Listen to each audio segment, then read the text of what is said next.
We bring the latest news and updates from the Pna Newsroom.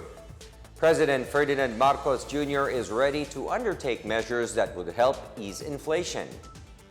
Malacanang made the statement following a Pulse Asia survey saying 57% of Filipinos want the government to work on tempering inflation. Press Secretary Trixie Cruz Angeles said Marcos discussed several initiatives to tame the rise in consumer prices during his first meeting with his cabinet on July 5. Marcos directed all government offices to follow a so-called central policy that will be crafted by his economic team. Meanwhile, the president met with agriculture officials in a virtual meeting at the Presidential Guest House in Malacanang on Tuesday.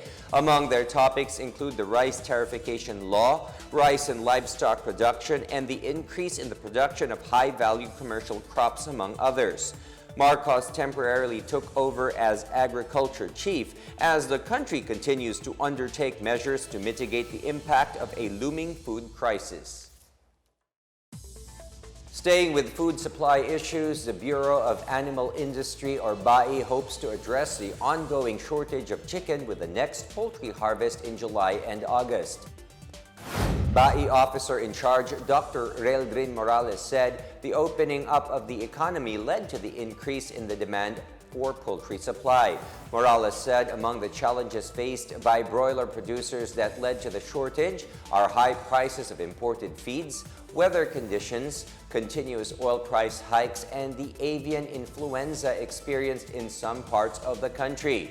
The Department of Agriculture has already elevated its surveillance to prevent a possible outbreak of the avian influenza or bird flu. The Bureau has also eased some rules on the inter-island movement of poultry products to stabilize price and supply.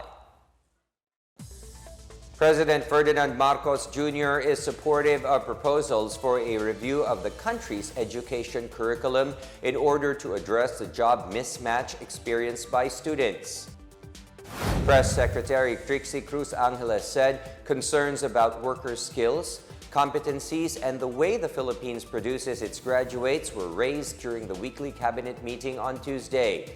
To address the current job mismatch, Trade Secretary Alfredo Pascual said the Department of Trade and Industry should collaborate closely with the Department of Education, Commission on Higher Education, and the Technical Education and Skills Development Authority, or TESDA.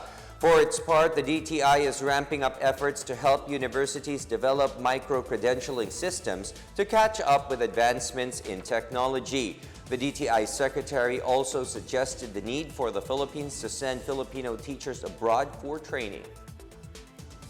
And that's the latest from the Pna Newsroom. Stay tuned for more updates on the biggest stories throughout the day. I am William Theo. Good day.